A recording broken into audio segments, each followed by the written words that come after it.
매일같이 밖에도 나가지 않고 방 안에 홀로 앉아 있는 미국인 여성이 있습니다.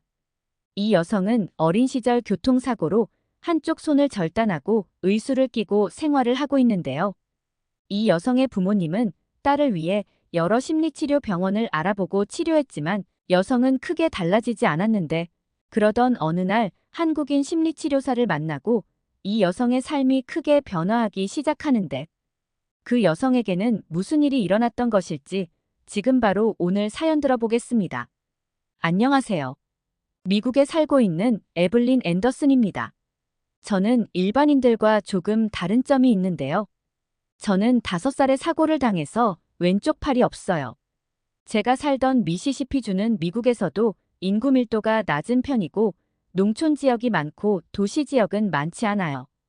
우리 가족은 미시시피주 빌럭시라는 도시에서 오랜 시간 살았는데 해안 관광과 카지노 산업으로 유명한 곳이었어요. 부모님은 음식점을 운영하셨는데 그렇게 큰 규모의 음식점은 아니어서 부모님과 소수 아르바이트생으로 운영이 되는 곳이었죠. 미국에서는 5살이 되면 유치원에 다니는 것이 일반적이에요. 제가 유치원에 다니기 전에는 엄마가 집에서 저를 돌보셨는데 유치원에 입학하면서 아빠가 혼자 하시던 음식점 일을 돕기 시작하며 방과 후 엄마가 올 때까지 돌보미 언니가 유치원 마치는 시간부터 저를 돌보아 주었어요. 엄마는 제가 사고당한 날의 상황을 나중에 알려주셨어요. 그날은 유치원 수업이 예정보다 일찍 끝난 날이었대요. 유치원에서 급작스러운 연락을 받아서 돌보미 언니에게 연락을 했지만 돌보미 언니도 뒤늦게 연락을 받아 제가 귀가한 시간보다 늦게 도착했대요. 돌보미 언니가 집에 왔을 때 저는 없었고 놀라서 엄마와 유치원에 연락한 후 집 주변을 살펴보다 피를 흘리고 쓰러진 저를 발견했다고 했어요. 그 당시 저는 의식도 없는 상태였고 급하게 신고한 후 병원으로 이송하고 응급수술을 했지만 제 왼쪽 팔은 절단하지 않으면 괴사가 된다고 해서 절단할 수밖에 없었대요. 경찰에 뺑소니 신고도 했지만 제가 살던 지역에는 CCTV도 없었고 조용한 주택단지라 목격자도 없어서 사고를 낸 사람도 찾을 수가 없었어요. 엄청난 병원비를 부모님이 감당하셔야 해서 집도 그전보다 작은 집으로 이사 가야 했고 처음에는 의수 없이 생활하게 되었어요. 엄마는 아빠의 음식점도 돕지 않고 24시간 동안 저와 함께 했어요. 엄마는 한쪽 팔이 없어도 충분히 잘 살 수 있다고 하며 제가 강해지길 원하셨어요. 매일 괜찮다면서 격려해 주셨지만 저는 괜찮지 않았어요. 친구들과 다른 모습에 우울했고 평생 팔 없이 살아야 하는 게 슬펐어요. 시간이 지나면 나아져야 하는데 오히려 더 예민해졌어요. 초등학교를 다닐 때도 저는 비장애 학생들과 같이 수업을 들었는데 우리 교실에 장애가 있는 사람은 저 한 명밖에 없었어요. 선생님은 다른 친구들보다 저를 더 챙겨주었고 우리 반의 여러 친구들이 저를 도와주었지만 저는 누군가 제게 다가오는 것이 싫었어요. 날이 선 채로 주변에 다가오는 친구들을 밀어냈고 더 이상 제게 다가오는 친구들은 없어졌죠. 엄마조차도 제 옆에 오는 게 싫었어요. 그런 제 모습을 바라보는 엄마는 슬픈 눈을 하며 그러면 안 된다고 단호하게 말하셨지만 저는 엄마도 보기 싫어서 학교 수업이 끝나면 방 안에 들어가서 나오지 않으려 했어요. 엄마는 제가 계속 방 안에 나오지 않는 것을 보고도 포기하지 않으셨어요. 저를 데리고 심리치료를 받으러 다니기 시작하셨죠. 처음에는 심리치료도 받고 싶지 않다고 거절했는데 엄마가 자책하면서 우시는 모습을 보고 난 후 어쩔 수 없이 치료를 받기 시작했었어요. 심리치료를 1년 넘게 받았지만 크게 나아지지 않았어요. 스스로가 나아지고 싶다는 생각을 하지 않고 마음을 닫은 상태로 있으니 치료를 받는다고 해서 달라지는 건 없었어요. 오히려 시간이 지나갈수록 저는 제 현실을 더 비관하게 되었죠. 살아가는데 의욕조차 없었어요. 사고 때 저를 발견한 돌보미 언니가 원망스럽고 저를 수술한 의사 선생님도 원망스러웠어요. 제가 나아지지 않자 엄마는 여기저기 병원을 알아보았고 잭슨이라는 도시 안에 심리치료에 유명한 병원이 있다고 해서 잭슨에 있는 병원까지 가게 되었죠. 그곳에서 치료사 미아 선생님을 만나게 되었어요. 미아 선생님은 한국에서 온 한국인 치료사였는데 기존의 치료사들과 달랐어요.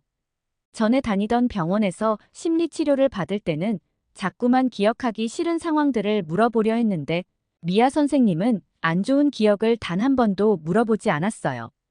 그냥 제 옆에서 제가 하는 걸 조용히 지켜보며 저의 이야기가 아닌 미아 선생님의 이야기를 들려주었어요. 제가 왜 방 안에만 있는지, 다른 사람과 대화를 하려고 하지 않는지의 질문들은 전혀 하지 않았죠.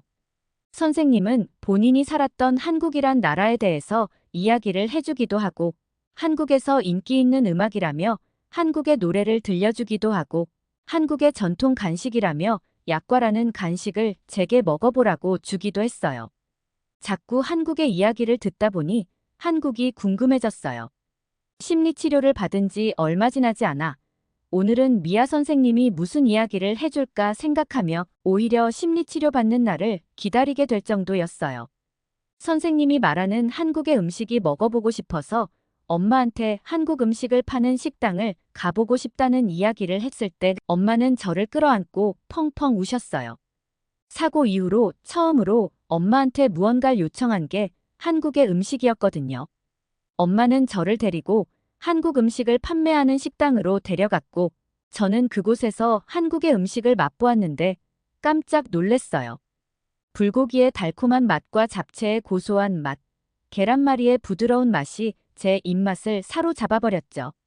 저는 입안 가득 음식들을 우겨넣고 먹고 있는데 엄마는 제가 밥 먹는 모습을 보고 놀라시더니 식사는 하지 않으시고 제가 먹는 것만 한참 쳐다보셨죠.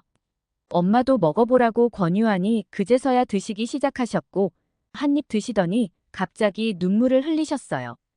그전에는 집에서 밥도 간식도 거의 안 먹었는데 한국 음식을 먹을 때는 즐거워하며 맛있게 먹는 모습이 너무 좋다고 말하셨어요.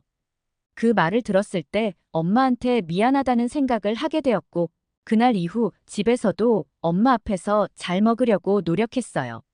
엄마는 한국의 음식점도 데려가고 제가 잘 먹었던 불고기와 잡채, 그리고 계란말이라는 음식을 만드는 방법을 인터넷으로 찾아보고 집에서 만들어 주시기도 했죠. 저는 심리치료를 받으며 예전보다 조금씩 나아지기 시작했고 언제부터인지 미아 선생님을 만나면 한국에 대해 먼저 이것저것 물어보게 되었어요. 하지만 부모님과 미아 선생님과만 대화하려고 했고 여전히 다른 사람들과는 대화하려고 하지 않았어요. 그런 제가 마음을 열게 되는 계기가 생겼어요. 그날은 심리치료 중 선생님의 어린 시절에 대한 이야기를 듣게 되었는데 제가 생각지도 못했던 충격적인 이야기를 듣게 되었어요. 선생님은 어렸을 때는 매우 불우하게 자랐다고 이야기했어요. 미아 선생님의 엄마는 고등학교 때 임신을 해서 미아 선생님을 낳으셨는데 미혼모였대요. 선생님의 아빠는 태어나기도 전에 엄마와 선생님을 버렸고 어린 시절에는 한부모 가정에서 가난하게 자랐다고 이야기했어요. 아빠가 없는 것을 놀리는 친구들도 있고 아빠가 없어 많이 슬프고 사춘기 때는 태어난 것 자체를 비관했던 적도 있다는 이야기를 듣게 되었죠. 게다가 선생님의 엄마는 선생님이 12살이 되었을 때 새로운 사람을 만나 결혼하면서 선생님은 외할아버지와 외할머니 손에서 자라게 되었다고 했어요. 선생님의 할머니는 따뜻하게 감싸주었지만 할아버지가 술에 취하실 때는 여러 번 태어나서는 안 되는 아이였다고 말했던 적도 있었다고 했어요. 선생님의 엄마는 결혼해서 이복 동생 2명을 낳았는데 같은 엄마 밑에서 태어났는데 자신만 할머니 할아버지와 살아야 한다는 것을 비관한 적도 있다고 이야기했어요. 저는 선생님의 이야기를 들으면서 깜짝 놀랐어요. 항상 저를 만나면 미소를 짓고 언제나 밝은 모습을 보여서 그런 아픔을 가지고 있을 거라고 생각도 못했거든요. 저는 그 이야기를 들은 이후부터 선생님과 더 많은 대화를 하기 시작했어요. 한국의 이야기뿐 아니라 선생님의 이야기도 궁금했거든요. 그전에는 세상의 모든 불행이 나에게만 찾아온 것 같다는 생각을 하고 있었는데 선생님의 이야기를 들으면 정말 힘들었을 것 같은데 어떻게 극복할 수 있는지도 물어보았죠. 선생님은 할머니 할아버지는 농사를 지으셔서 혼자 있는 시간이 많았는데 혼자 있는 시간에는 책이 친구가 되어주었다고 이야기를 했어요. 그리고 선생님이 중학교 때 오체불만족이라는 책을 읽게 되었는데 그 책은 태어날 때부터 장애를 가진 사람이 신체적인 한계와 사회적인 편견에 맞서 싸우는 것을 보면서 많은 울림을 주었고 그 후로도 여러 책을 읽으면서 힘든 상황들을 극복해 나갈 수 있었다는 이야기를 해주었어요. 책은 선생님한테 힘이 되었고 친구가 되어주었고 위로가 되어주었다는 이야기를 하셨어요. 저는 그 이후로 선생님이 말하는 책들을 찾아서 읽어보았어요. 책을 읽으며 위로를 받을 수 있었고 비관하던 삶에서 미래에 대한 희망을 가지는 삶으로 변화하게 되었죠. 저는 점차 마음을 열기 시작했고 더 이상 방 안에 홀로 숨어 있지 않았어요. 친구들에게도 먼저 다가가려고 노력하니 중학교, 고등학교를 다니며 여러 친구들을 사귈 수 있게 되었고 몇몇 친구들은 내가 장애인이라고 놀리기도 했지만 저는 더 이상 예전처럼 크게 상처받지 않을 수 있게 되었어요. 게다가 고등학교를 다닐 때에는 제가 살고 있는 지역까지 한국의 문화들이 들어오기 시작하면서 주변의 친구들이 한국의 이야기를 하기 시작했는데 저는 미아 선생님으로 인해 한국의 문화를 알고 있었고 한글도 약간 할 수 있어서 친구들 사이에서 관심을 받게 되었고 친구들과 한국의 이야기를 하면서 더 친해지게 되었어요. 고등학교를 졸업하고 대학을 진학했는데 대학교는 기존에 살던 지역과 멀어서 기숙사 생활을 하게 되었어요. 대학교를 다닐 때는 예전의 소극적인 모습은 없었고 밝고 긍정적으로 생활했기 때문에 주변에 많은 친구들을 사귈 수 있었어요. 그러다 대학교 2학년 때 한국 유학생 은지를 만나게 되었는데 저는 그 친구와 가장 친해지게 되었어요. 미아 선생님으로 인해 한국인에 대한 호감도 있었지만 은지는 다른 친구들과 달랐거든요. 대부분의 친구들은 제게 장애가 있다는 것을 알고 원하지 않는데도 과도하게 배려해주려고 하는 친구들이 있어요. 배려해주는 모습은 고맙지만 스스로 충분히 할 수 있는 것들을 도와주려고 하는 모습을 보면 부담스러운 경우도 있어요. 저는 스스로에게 일반인과 다르지 않다고 생각하려고 노력하는데 주변에서 그렇게 생각하지 않았어요. 괜찮다고 혼자 할 수 있다고 이야기를 해도 도와주려고 하는 친구들도 있었으니까요. 그러다 친구 한 명과 작은 트러블이 생긴 적도 있었어요.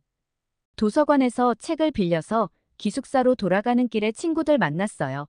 그 친구는 제가 도와달라는 이야기를 하지 않았는데 멋대로 제 책을 들어주겠다고 도와준 친구가 있어요. 저는 괜찮다고 이야기했지만 가는 길이니 들어주겠다고 하며 제 책을 들고 갔죠.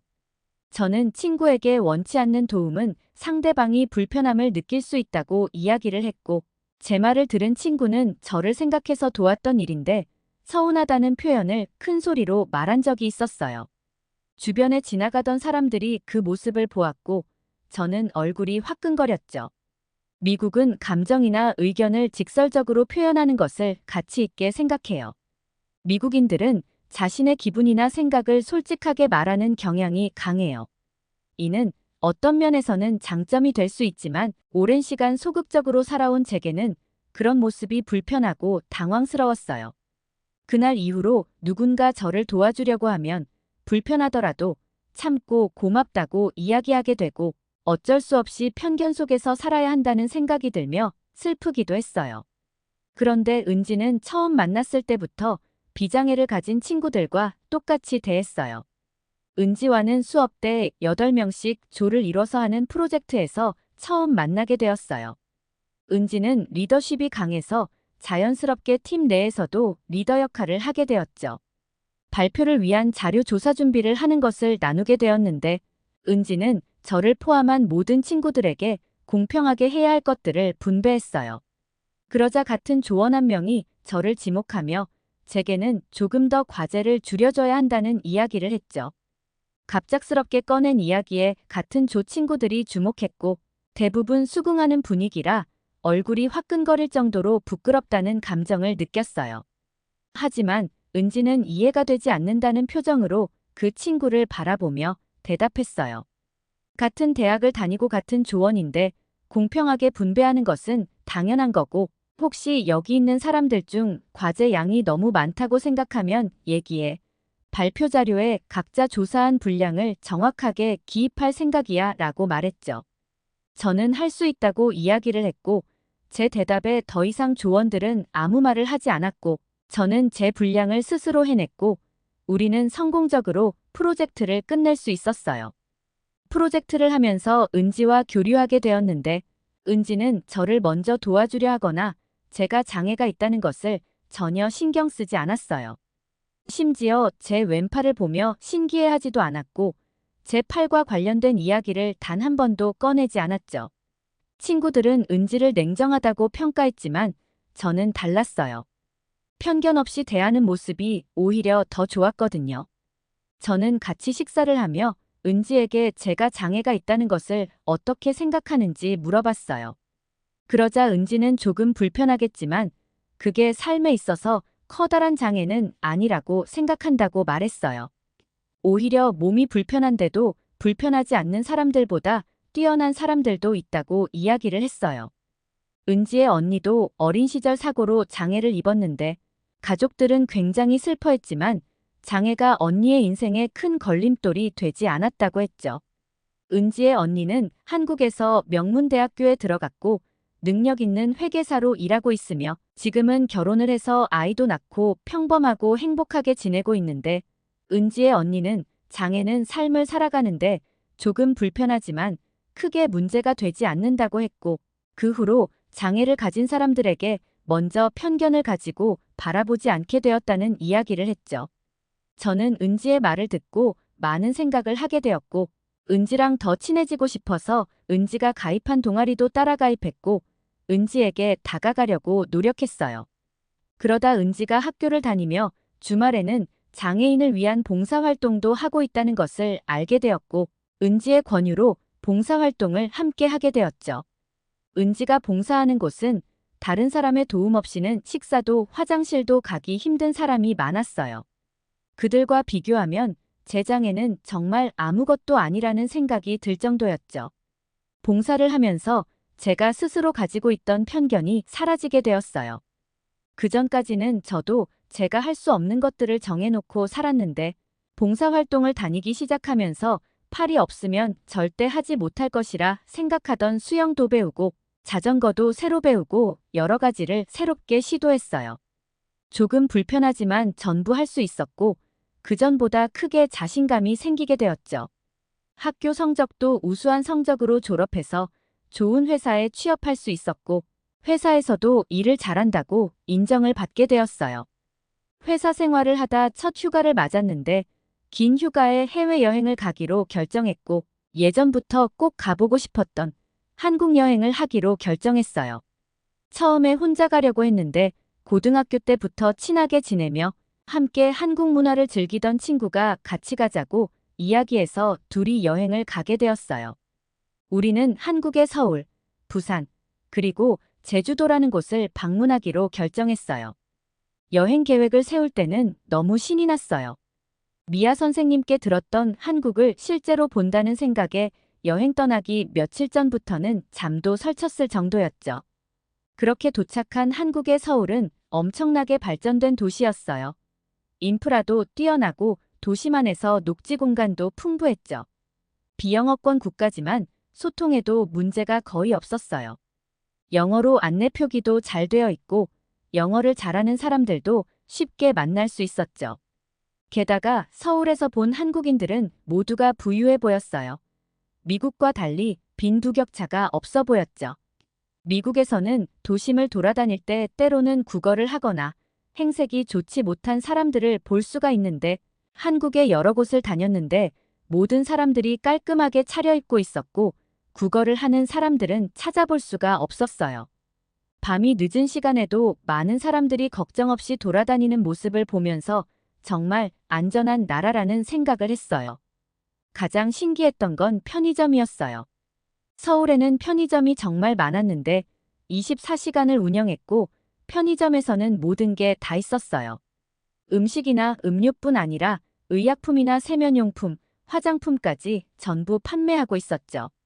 특히 굉장히 많은 종류의 술을 24시간 저렴한 가격에 판매하고 있는 걸 보고 정말 놀랐어요.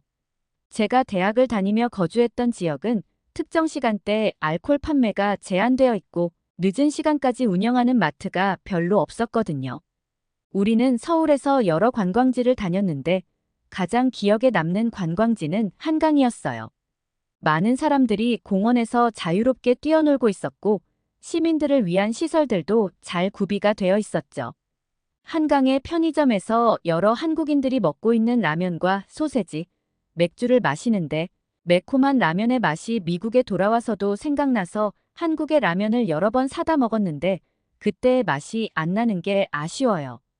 한강공원은 정말 많은 사람들이 이용하는 무료 공중 화장실도 굉장히 깨끗하게 관리되어 있어서 신기했어요. 외부에 있는 간이 화장실이라 당연히 찌린내가 가득할 것이라고 생각하고 들어갔는데 깔끔한 모습에 감탄했을 정도였죠. 휴지까지 구비되어 있는 모습에 한국은 정말 노숙자와 도둑이 없다는 것을 확실히 느꼈어요. 만약 미국에 이런 화장실이 있다면 노숙자들이 가득하고 휴지는 금방 누군가 훔쳐갔을 게 분명할 거예요. 서울은 제가 상상했던 것 이상으로 멋진 곳이었죠. 부산으로 떠나야 했을 때는 잠시 일정을 바꾸고 서울에 머물러야 하나 한참을 고민했어요. 하지만 부산에 도착하니 서울과 다른 매력이 가득해서 순식간에 부산에 빠져들었어요. 부산의 아름다운 해변과 어우러진 고층 건물들의 모습은 정말 매력적이었어요. 산과 바다 도시를 한 번에 볼 수 있는 게 신기했고 도시적인 요소와 자연이 잘 어우러진 곳이었죠. 부산에서는 신선한 해산물들을 맛보았는데 해물탕이라는 요리는 깊고 진한 맛이 가득했고 어디서도 먹어보지 못한 풍부한 맛이 느껴졌어요. 부산에서 먹은 생선구이는 서울에서 먹었던 생선구이보다 더 크고 부드럽고 맛이 뛰어났어요. 3박 4일간의 부산 여행 동안 생선구이만 3번을 먹었는데도 질리지 않고 맛있더라고요. 부산은 생동감 가득하고 활발한 도시로 기억에 남아요. 길을 찾고 있을 때도 먼저 다가와서 알려주려고 하는 사람들도 있었고 언어가 통하지 않아도 몸짓과 간단한 단어로 먼저 다가와 소통하려고 했죠. 식사 중에 만난 아저씨 3분은 우리에게 부산에 가볼 아름다운 관광지와 꼭 먹어야 하는 음식들을 적극적으로 알려주셨는데 그분들 덕분에 부산의 따뜻함을 더 느낄 수 있었어요. 서울과 부산에서 행복한 추억을 가진 채 마지막으로 제주도를 방문했는데 제주도는 휴양지 느낌이 가득해서 좋았는데 실망스러운 점도 보였어요.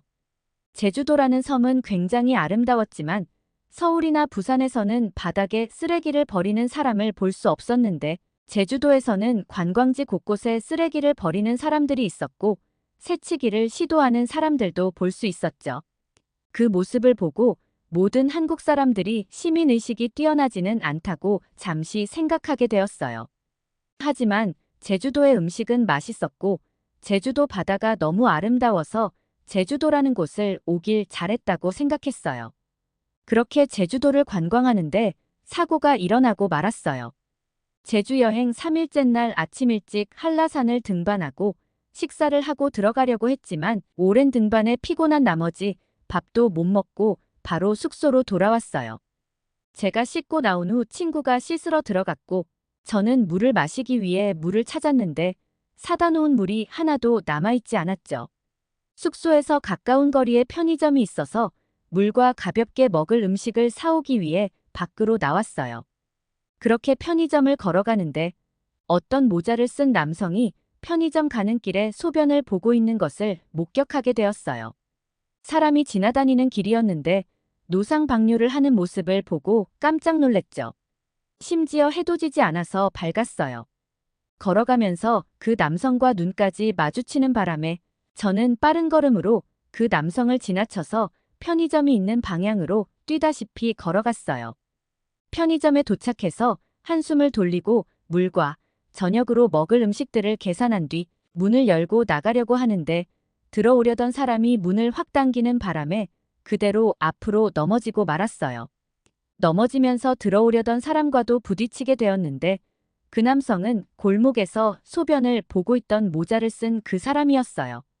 그 남성은 저와 부딪히며 들고 있던 핸드폰만을 떨어뜨렸지만 저는 넘어지면서 무릎이 닦아지고 의수까지 날아갔고 물과 음식들도 가닥에 전부 떨어지고 말았죠. 너무 아파서 떨어진 음식과 음료를 주워 담을 생각도 못하고 주저앉아 있었어요. 그런데 그 남성은 저를 쳐다보고는 어설픈 영어로 제게 화를 냈어요. 떨어진 휴대폰을 주워들더니 휴대폰 액정이 깨졌다면서 변상을 하라는 말도 안 되는 이야기를 하는 것이었죠. 저는 황당한 채로 그 남성을 쳐다보았고 편의점 사장님과 편의점에서 물건을 고르던 커플이 넘어진 제게 다가와서 떨어진 물건들을 주워주면서 저를 도와주었어요. 그들의 도움을 받아서 겨우 일어났고 저와 부딪힌 남성은 비틀거리며 제게 다가오더니 휴대폰을 어떻게 보상할 것인지 따지기 시작했어요. 그 남성이 가까이 다가오자 술 냄새가 확 풍겼고 누가 봐도 취해 보였죠. 문을 세게 여는 바람에 다쳤는데 왜 보상해줘야 하는지 따졌고 그 남성은 나를 노려보더니 영어로 욕설을 하다가 갑자기 다른 언어로 제게 소리를 질렀어요. 편의점 사장님이 소리 지르는 남성 보고 당장 나가라고 이야기했고 계속 소란 피우면 경찰에 신고한다고 이야기하니 그 남성은 저를 노려보다가 결국 밖으로 나갔어요. 저는 한국 드라마도 좋아하고 한국의 노래도 알아서 한국어를 아는데 그 남성이 말하는 건 한국어가 아니었어요. 편의점 사장님은 의약품 상자를 들고 와서 다친 곳을 치료해주면서 말씀하셨어요. 요새 제주도에 중국인들이 많이 오는데 술 먹고 진상을 부리는 사람들이 많다고 이야기하며 방금 편의점에 들어왔던 사람도 어제 술을 마신 채 편의점 외부 테이블 옆에 오바이트까지 하고 술을 사려고 하길래 쫓아냈는데 오늘 또 술이 취한 채로 술을 사러 온 것 같다고 이야기했어요. 저는 그때 그 남성이 하던 말이 중국어라는 것을 알게 되었죠.